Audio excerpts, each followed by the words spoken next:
A paz do Senhor.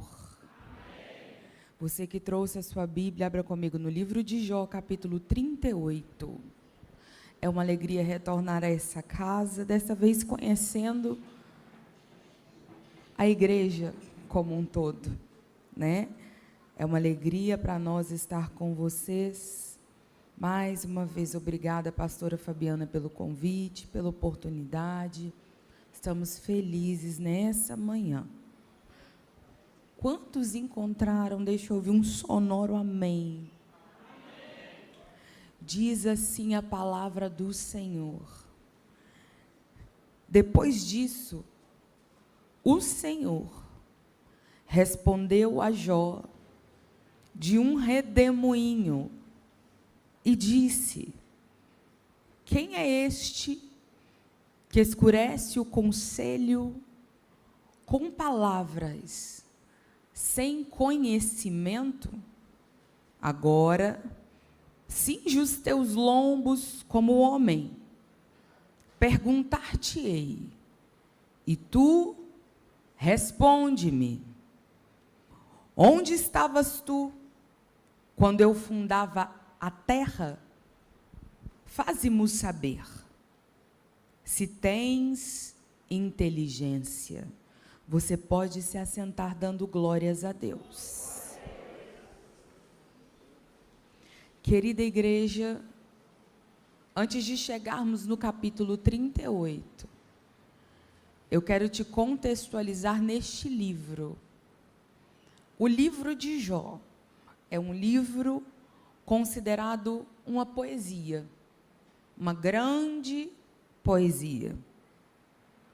O livro de Jó começa e termina com uma narrativa. Tanto o primeiro quanto o último capítulo são uma narrativa. E entre o capítulo 2 e o penúltimo capítulo, eu tenho uma aflição cantada. O livro de Jó começa no capítulo 1 assim: havia um homem na terra de Uz, cujo nome era Jó. E um dia em que os seres celestiais vieram se apresentar diante do Senhor, veio Satanás no meio deles.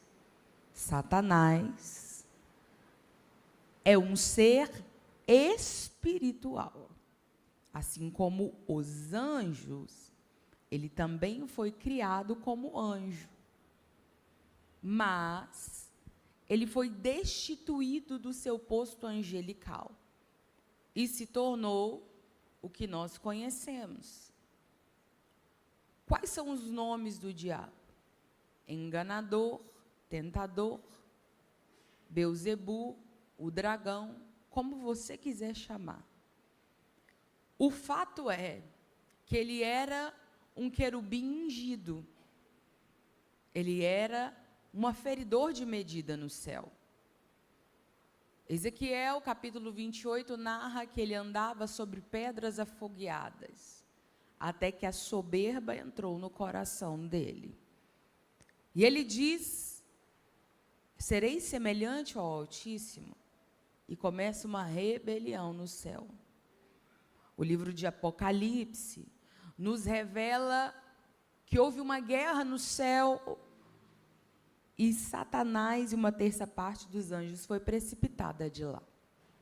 Com isso concluímos que Satanás é um ser espiritual. É um anjo caído e, como anjo, criatura. Que ele tem poderes, ok? Satanás tem poderes. E esses poderes são limitados. Satanás não é onipotente, nem onisciente e nem onipresente. E todo o seu poder, e como o anjo caído é de fazer o mal, é limitado debaixo da permissão de Deus. E quando Satanás chega no meio dos anjos, Deus pergunta para ele: de onde vem Satanás? O inquiridor é Deus. E Satanás diz: eu vim de rodear a terra e de passear por ela. Ok. E agora Deus pergunta para Satanás: tens visto meu servo Jó? Homem fiel, reto, temente, que anda se desviando do mal. Ou seja, Deus dá um testemunho público para toda a hoste celestial, dizendo quem é um homem.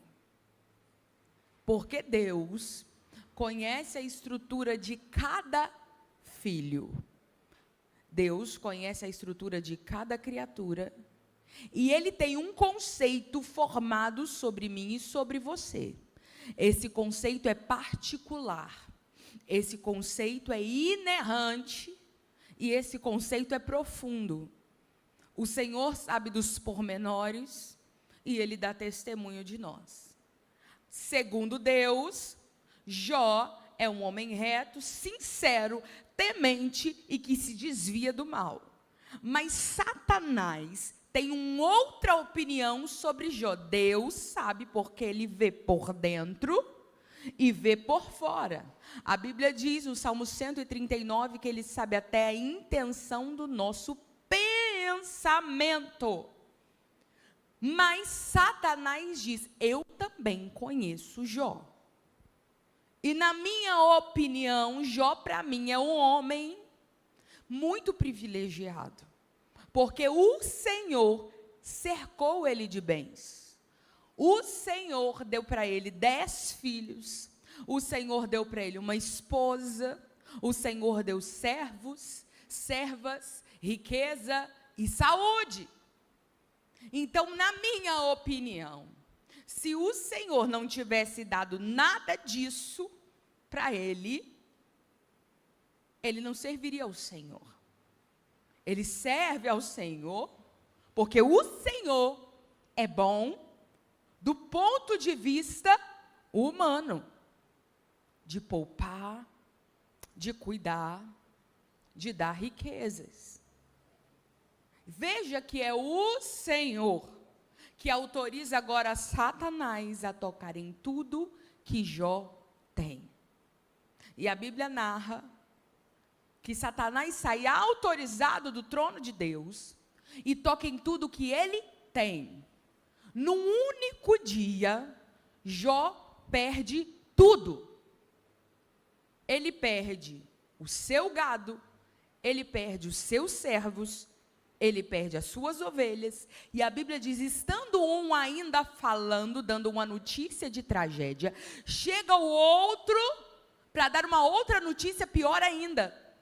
Porém, ele perde os seus 10 filhos no mesmo dia. Quem aguentaria essa porção de sofrimento? A única coisa que Jó não perde é a sua esposa. Deixará o homem, o seu pai e sua mãe, e se unirá à sua mulher, e serão ambos uma só carne. Agora, de novo, Satanás diz, está vendo? Ele ainda está retendo a sua sinceridade, porque o homem tem um instinto. Toca nele, para ver se ele não reage. Aí Deus diz, você pode tocar nele, por fora, mas na vida dele você não mexe. Jó ficou coberto de ferida, do alto da cabeça à planta dos pés. As feridas coçavam, de maneira que Jó pegava cacos para se coçar. E notícia ruim, espalha com facilidade.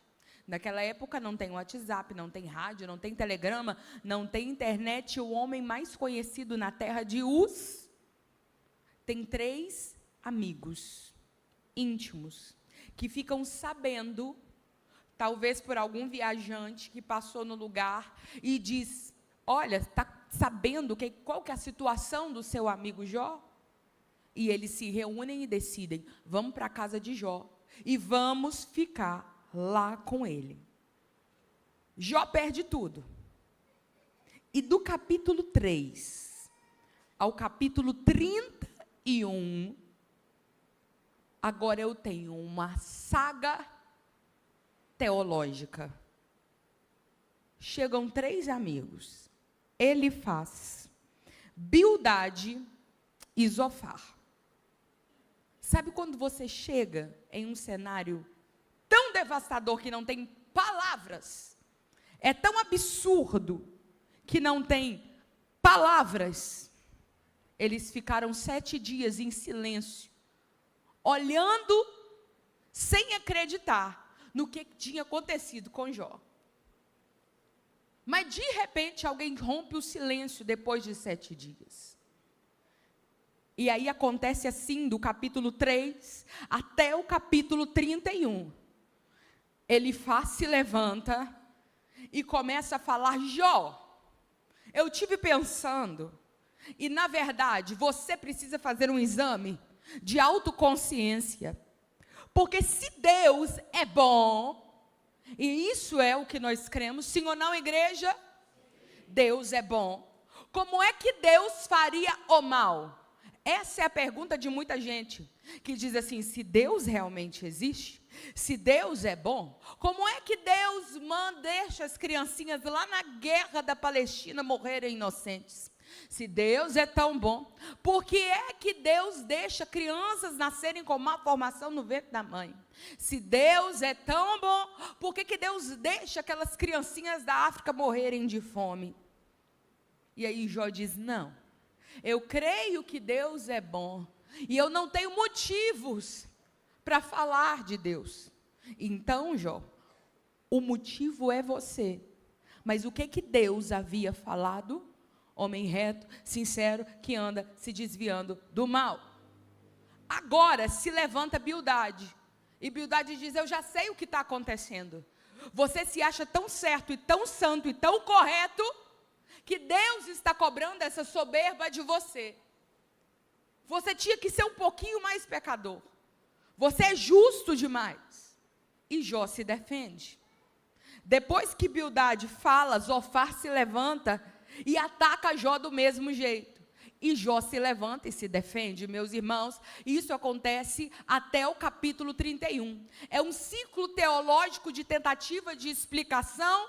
E enquanto todas as vezes que os amigos de Jó falam, Jó pergunta de novo para Deus: por que, Senhor? Porque isso que os meus amigos estão falando não é verdade.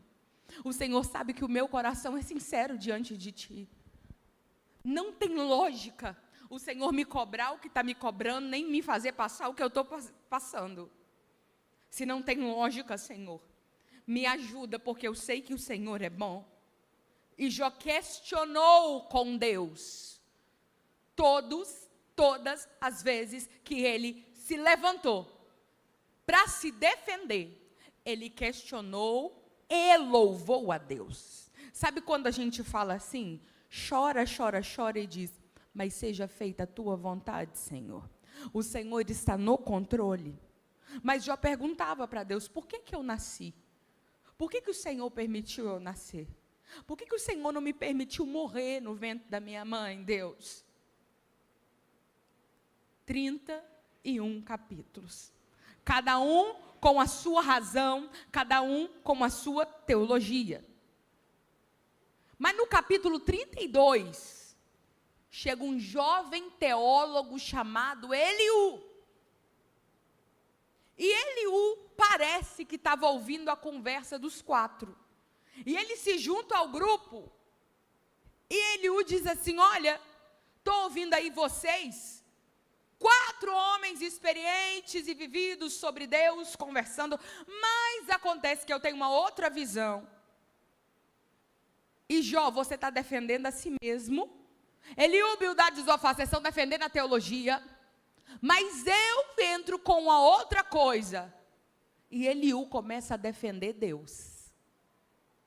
Eliú agora diz que Deus usa o bem e o mal para ensinar, e que Deus sabe o que está fazendo. Não fala de Deus. Deus sabe o que está fazendo. Não fala de Deus, não questiona Deus. Vocês estão errados, porque eu conheço Deus. Ele é soberano sobre tudo. Vocês estão errados sobre isso. Entrou o advogado de Deus. E Deus calado. E Deus calado. Do capítulo 3 ao capítulo 37, foram 34 capítulos de gente falando sobre Deus, levantando teorias sobre Deus e defendendo Deus. E Deus calado. A gente canta, a gente lê. Nós lemos bons livros, ouvimos bons teólogos, mas o que a gente quer é entender a mente de Deus. O apóstolo Paulo, no livro que ele escreve aos Romanos, ele tenta explicar a mente do Senhor. Ele tenta explicar o plano da salvação, mas ele desiste. Ele vê que o texto está ficando muito longo. E no versículo 33, ele desiste de explicar e começa a cantar um hino de adoração. Ele diz: ó profundidade das riquezas, tanto da sabedoria como da ciência de Deus. Quem entendeu a mente do Senhor e quem foi seu conselheiro, ou quem deu primeiro a ele para que dele fosse recompensado. E ele termina dizendo: porque dele e por ele, para ele são todas as coisas. Então não me resta nada a não ser levantar as minhas mãos para os céus e dizer: glória, pois, a ele eternamente. Amém.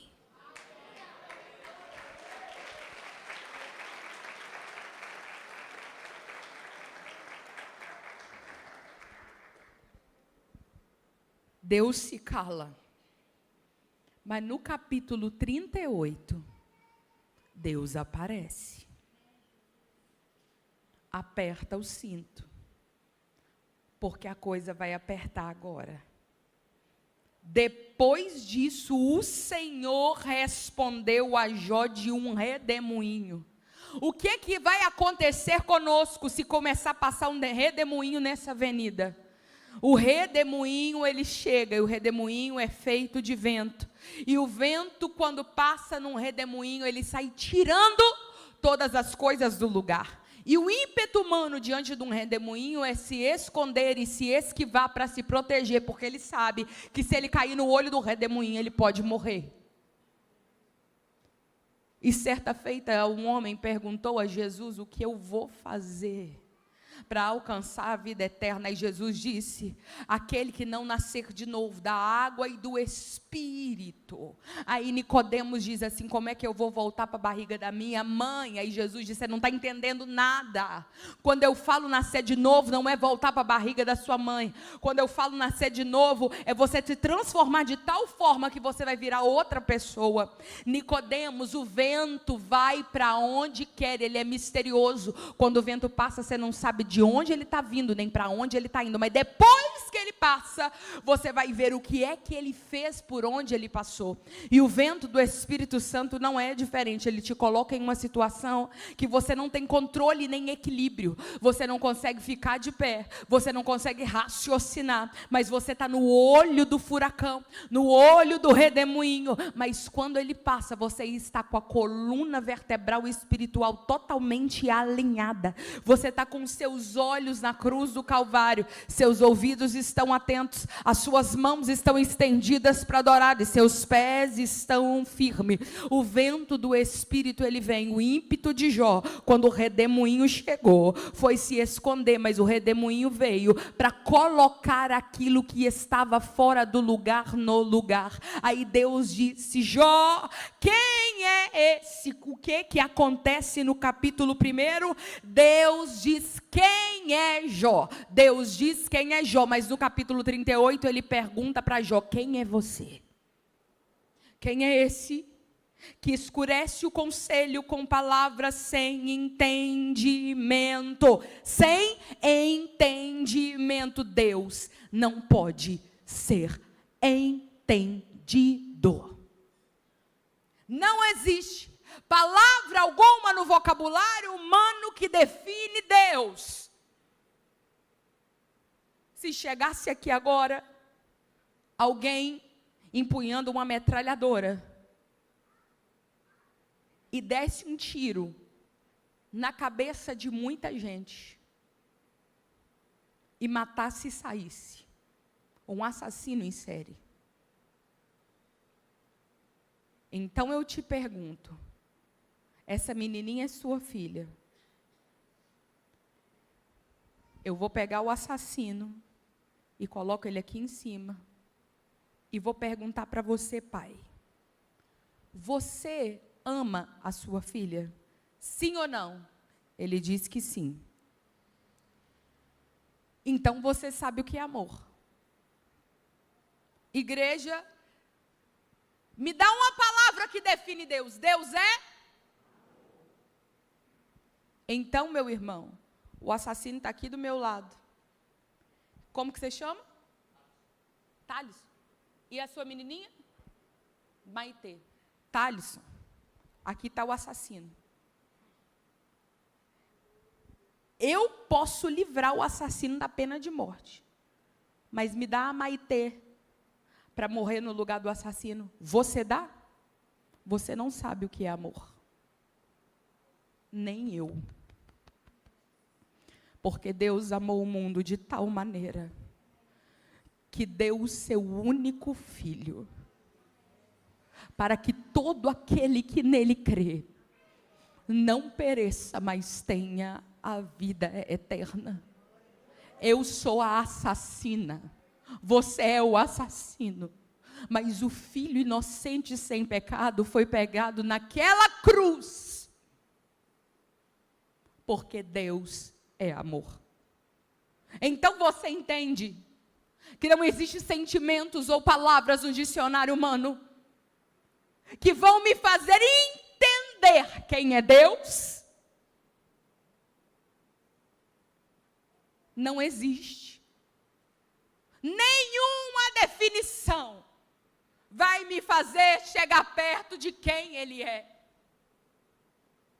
Porque Deus não pode ser compreendido por teologia, Deus não pode ser compreendido por palavras. Eu falo com propriedade de causa. Sou mestre em teologia, sou professora de teologia. Nenhum compêndio ou enciclopédia sacia nossa alma de dizer quem é Deus. Deus não pode, jamais será entendido, mas Deus deve ser conhecido. Como eu conheço Deus? Andando com Ele. Ele em mim e eu nele. João capítulo 15, Jesus diz: eu sou a videira verdadeira e vós sois as varas. Toda vara que está em mim dá muito fruto, mas o meu Pai, o lavrador da terra, Ele passeia na terra e Ele olha as varas. Toda vara que não está dando fruto, Ele corta e lança no fogo. Mas as varas que estão dando fruto, o meu Pai, o lavrador da terra, limpa, para que na próxima estação dê mais fruto ainda. O tempo da limpa é mistério do Deus agricultor.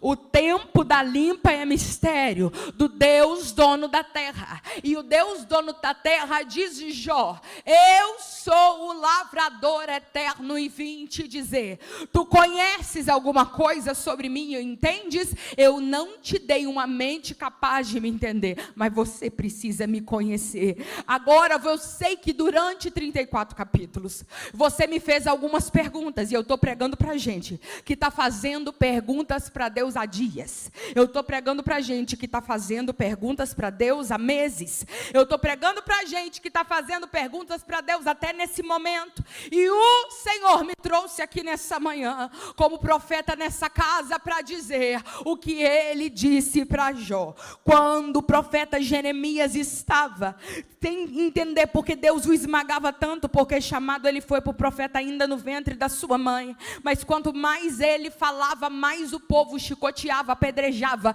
deixava ele dentro do poço e dizia: tu é falso profeta, não acredito em ti. Então Jeremias, no livro de Lamentações, capítulo 3, começa a dizer: Senhor, eu não entendo porque o Senhor me esmaga tanto, porque o Senhor permite a minha alma sangrar dessa maneira. Ah, Senhor, se tu és bom e eu sou teu filho e fui separado ainda no ventre da minha mãe para ser teu profeta, se eu te sirvo com integridade, porque o Senhor me esmaga. Aqui Jeremias está usando uma linguagem figurativa, sabe por quê?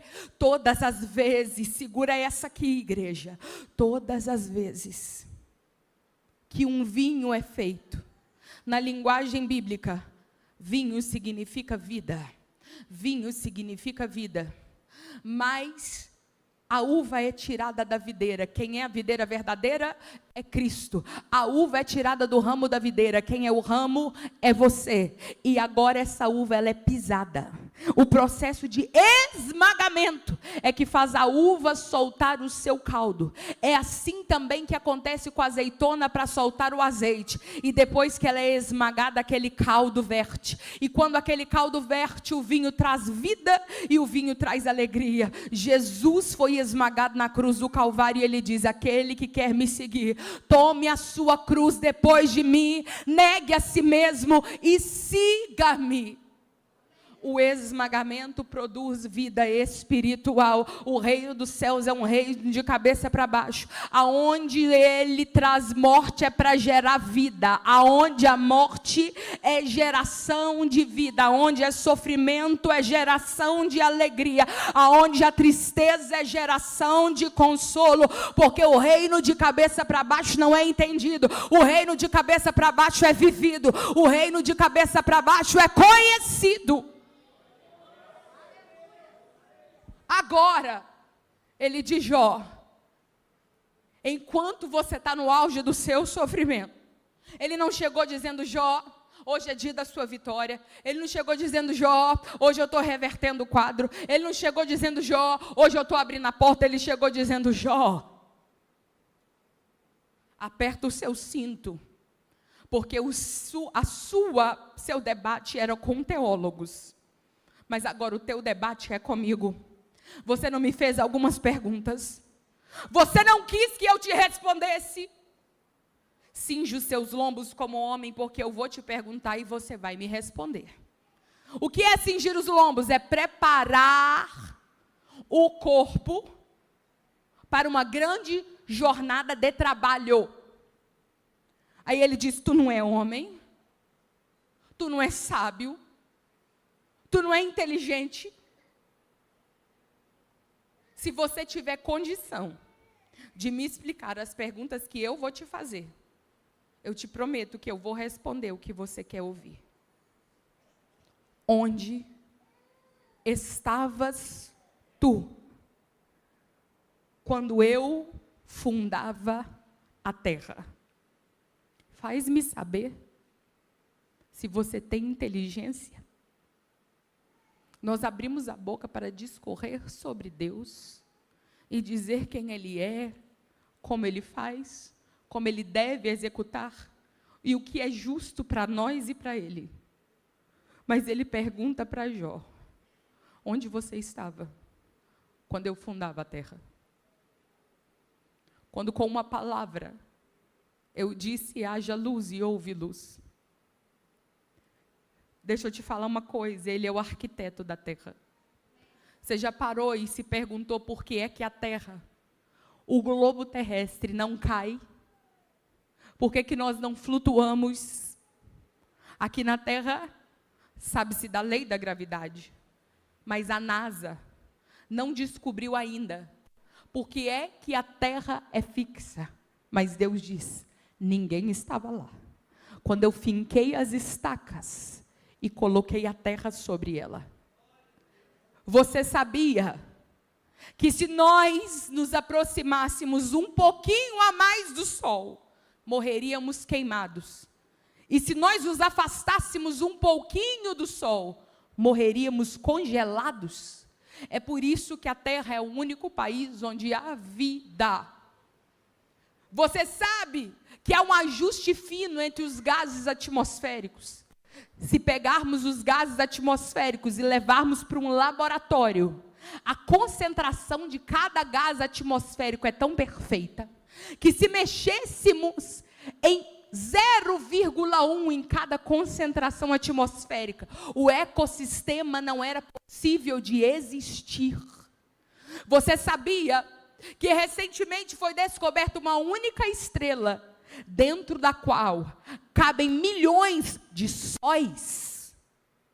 Que tamanho é o universo? Mas a Bíblia diz que ele chama cada uma das estrelas pelo nome. Você sabia que ninguém conseguiu ainda explorar a profundidade dos mares? O ser humano conseguiu apenas 15% dos mares, mas a Bíblia diz que ele pega todas as águas da terra na concha das suas mãos. A Bíblia também diz que o planeta Terra é o escabelo dos seus pés. Sabe o que é escabelo? Escabelo é o lugar que os reis descansam os pés quando eles se assentam no trono. Aí ele diz: Jó, se você quer entender o motivo pelo qual eu deixei você enterrar os seus 10 filhos,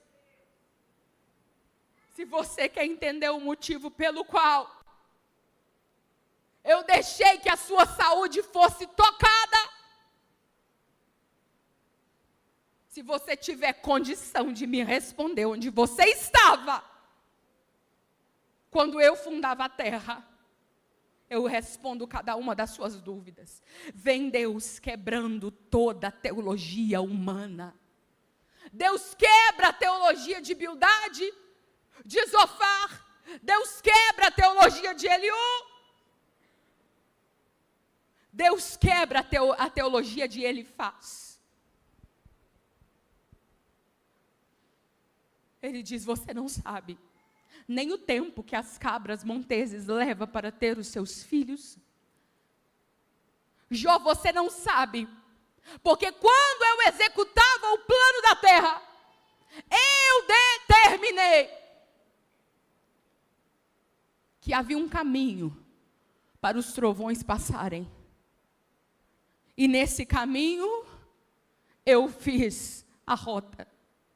Eu também determinei que quando eu abrisse os céus e chovesse, uma gota de água cairia das nuvens e bateria na terra. E na terra, eu determinei que o pó, em contato com essa gota de água, se tornaria barro. Eu fiz a química da água e do pó. Será que eu não tenho controle sobre a tua vida? Jó, você sabia que eu dei ordem ao mar, dizendo: mar, você vai vir até aqui. Daqui você não passa 1 centímetro.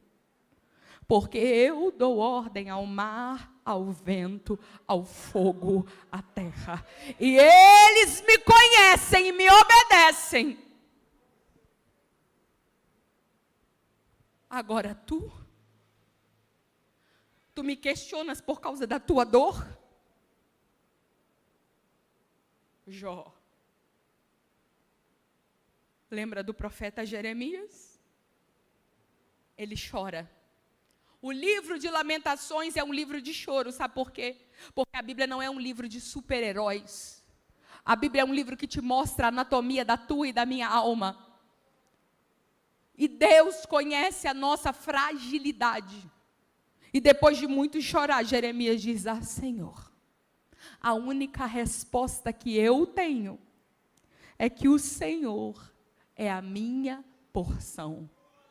O Senhor é a parte que me cabe. O Senhor é a parte que me resta. O Senhor é a parte que me importa. Eu não tenho respostas, mas eu tenho a presença. E o arquiteto da terra também é o arquiteto da cruz, o arquiteto da terra. Antes da fundação do mundo, ele crucificou o Cordeiro, para que eu e você pudéssemos viver.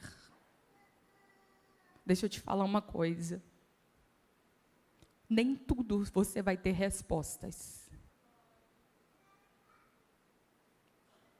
Nem tudo o Senhor vai te responder positivamente. Nem todas as doenças serão curadas. Tem gente que vai sofrer luto. Tem gente que vai morrer numa cama. Quem prega outro evangelho não leu Bíblia. Mas só tem uma coisa que é certeza: a presença do Senhor nunca, nunca, nunca nos faltará.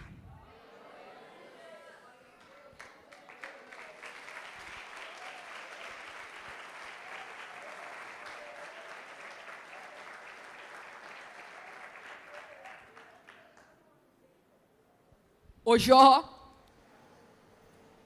eu quero te fazer algumas perguntas. Quantas perguntas Deus fez para Jó? 70. O número da perfeição.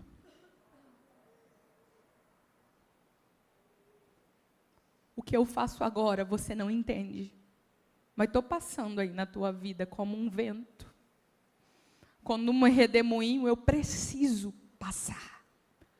Como um redemoinho, eu preciso tirar algumas coisas. Como um redemoinho, eu preciso te tirar de perto de gente. Como um redemoinho, eu preciso te deslocar de alguns lugares. Como um redemoinho, eu preciso me calar por 34 capítulos. Como um redemoinho eu cheguei. Mas a minha proposta para você é: não te dou respostas.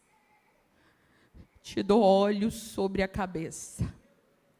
Troco as suas vestes.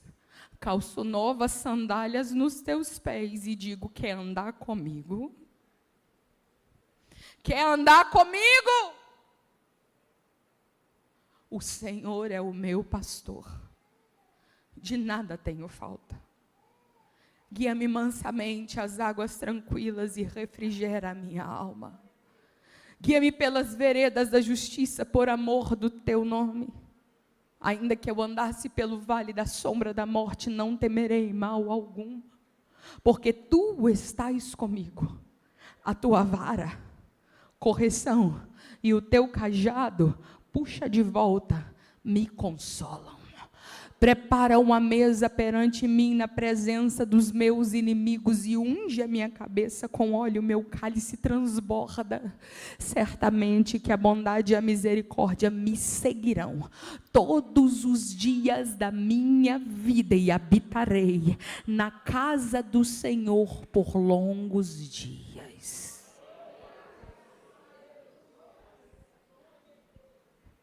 A geração do Google, do Chat GPT, do YouTube precisa de respostas. Mas a noiva do Cordeiro precisa de um alerta. Nós precisamos da presença, nós precisamos da presença, nós precisamos da presença.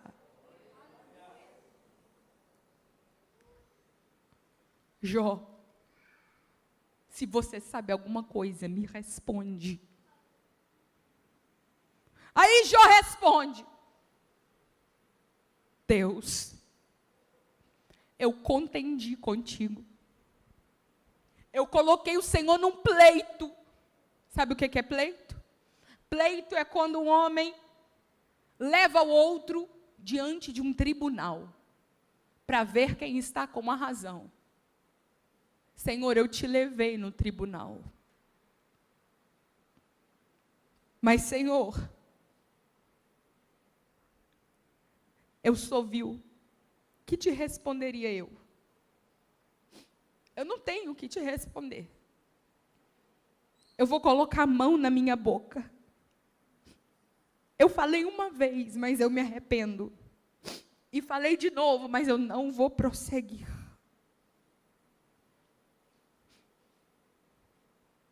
E Deus continua perguntando para Jó. Agora, no capítulo 42, que é o último capítulo, a Bíblia narra que então respondeu Jó ao Senhor. Eu só sei, em todo esse processo que eu estou passando, é que o Senhor tudo pode.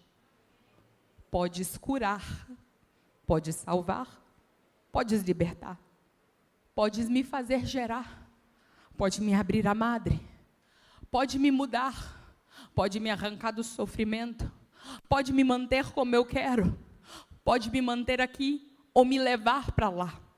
Tudo podes. O Senhor não fez, não é porque os seus ouvidos estão tampados, nem as suas mãos estão encolhidas. O Senhor não fez, porque o Senhor é soberano e eu não entenderia, ainda que o Senhor me explicasse. Nenhum dos seus pensamentos pode ser impedido. Se o Senhor quiser, tu abaixas os céus e desce. Se o Senhor quiser, o Senhor manda um anjo no arraial e mata 185 mil homens. Se o Senhor quiser, o Senhor faz uma idosa de 90 anos gerar. Se o Senhor quiser, o Senhor desce fogo do céu pela oração de um profeta. Se o Senhor quiser, um homem fica na barriga do peixe 3 dias e 3 noites e não morre. Se o Senhor quiser, o Senhor volta o coração de toda uma nação. Se o Senhor quiser, o Senhor poupa um primogênito nas águas do Nilo. Mas se o Senhor não quiser,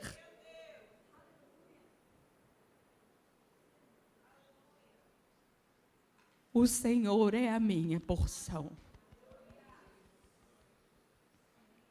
Paulo diz, por 3 vezes orei ao Senhor,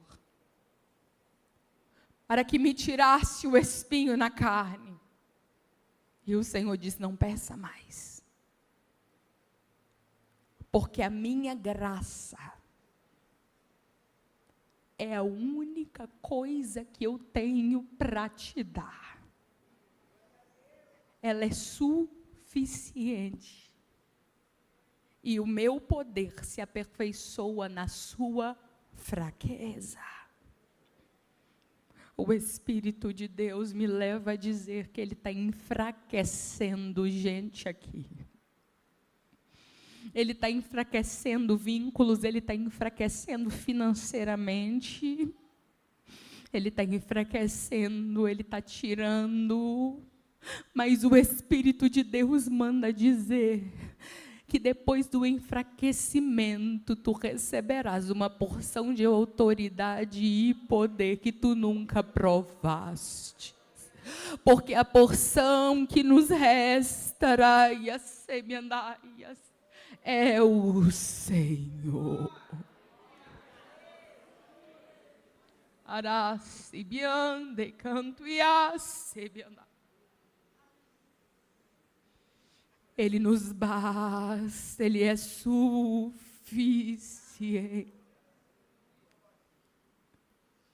Andei, canto e asebianda.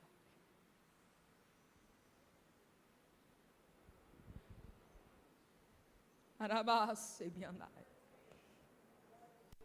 Jó, a minha ira se acendeu contra ti, contra os seus 2 amigos. Porque tu é reto, sim, tu é reto. Porque tu és meu, tu és meu. Mas tu disseste contra mim aquilo que não é reto. Tu quiseste ditar quando, onde e por quê. Tu ofendeste a minha soberania. Isso é Bíblia. E os ouvidos que mais estremecem diante dessa palavra são os meus, porque são os ouvidos mais próximos da minha boca. Toma 7 bezerros, sacrifica no altar. Sabe o que Deus está dizendo? Diante de todo o caos, eu só olho para uma coisa: sangue derramado, reconciliação. O que me importa é se você está na mesa comigo ou não. Está quebrado? Está de luto? Está sangrando? Está doente? Desonrado? Caluniado? Esse evangelho do sabor de mel não é o evangelho bíblico. Está em trapos. Entra aqui. Toma óleo aqui. Vestes aqui. E senta na mesa comigo. Segura na minha mão. Come da minha comida. Bebe da minha bebida. Come da comida que eu te der. Bebe do cálice que eu te der para beber. Mas fica comigo aqui.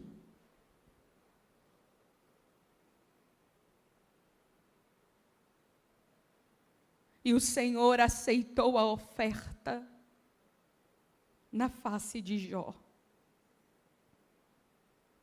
E o Senhor virou o cativeiro de Jó quando orava pelos seus amigos. E o Senhor acrescentou a Jó outro tanto em dobro a tudo quanto dantes possuía.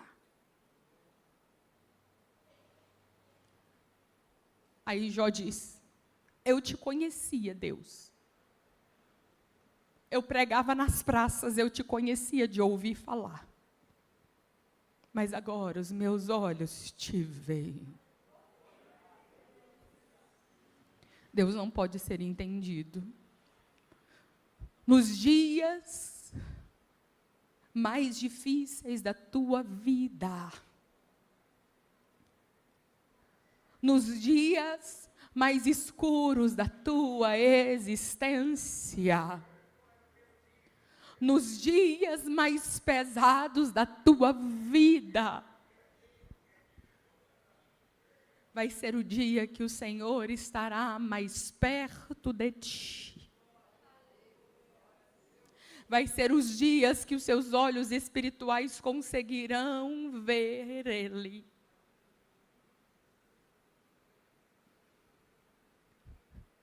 E com Ele, e com o esmagamento, vem a vida. O que o Senhor fez com Jó foi dar a ele tudo em dobro que ele possuía. O que Jó possuía era vida. O que Jó tinha era rebanhos e filhos. O que Jó tinha era honra e reconhecimento, por causa da vida que habitava em tua casa.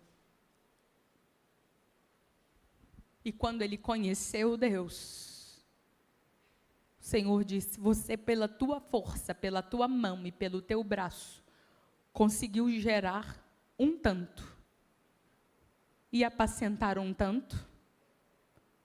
Pela minha mão gerarás outro tanto e apacentará mais 2 tantos. Serás honrado duplamente, porque se eras conhecido como o homem mais rico de Uz, agora serás conhecido como um homem que anda comigo. Que fama é maior? Da riqueza que passa? Ou de andar comigo que nunca, nunca, nunca mudo? Há um convite do Espírito aqui nessa manhã. Até quando nós vamos deixar de reconhecer que Ele é nossa porção e Ele nos basta? Deus não é um Deus que só faz, Deus é um Deus que é. A graça te basta e te bastará. Quando Davi escreve o Salmo 23, ele diz: de nada tenho falta. Como ninguém sente falta de algo no vale da sombra da morte. No mínimo de estrutura, no mínimo de coragem. Mas ele continua dizendo: de nada tenho falta. E ele justifica: porque tu estás comigo, porque tu estás comigo, porque tu estás comigo. Há uma presença negligenciada. E tendo Jesus ressuscitado, eu estou terminando. No primeiro dia da semana, apareceu primeiro a Maria Madalena, da qual havia expulsado 7 demônios. Maria conhecia Jesus. Ela viu quando colocaram Jesus no túmulo. Ela sabia qual era o túmulo. Mas quando ela chega no domingo pela manhã, ela olha lá para dentro e começa desesperadamente a chorar. Ela vira e vê alguém. Esse alguém tem marcas nas mãos, marca do lado. Esse alguém tem um olhar sereno e um rosto brilhante. Ela olha para este alguém e diz: jardineiro. Ela reduz o Cristo de glória a um jardineiro. Onde está o corpo? Onde está o... Porque o que a Maria queria era um corpo ensanguentado, morto e enrolado em um lençol, inerte, num túmulo. Porque foi isso. E essa, a última imagem que Maria conheceu.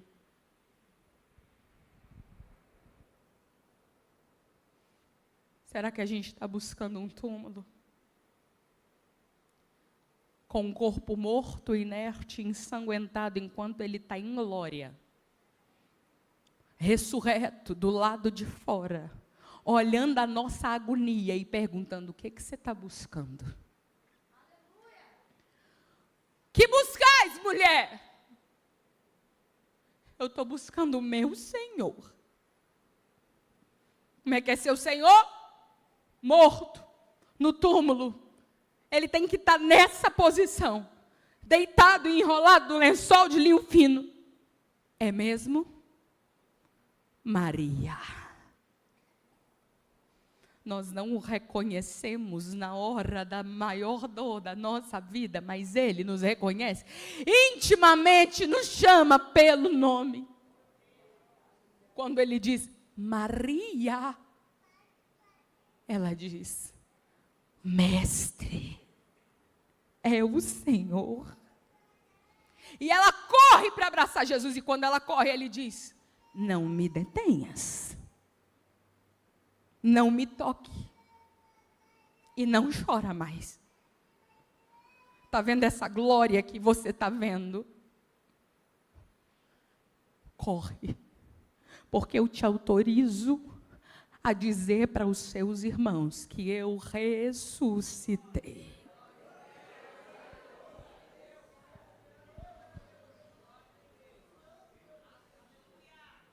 Troca a lente, igreja. Porque é uma presença negligenciada do Consolador. E ela nos basta. Ela é suficiente. Enchei-vos do Espírito de Deus. Depois de muitos dias, ele disse: eu irei para o meu Pai, mas eu não vos deixarei órfãos. Eu vos enviarei um outro Consolador. eu estou convosco todos os dias, até a consumação dos séculos. Amém.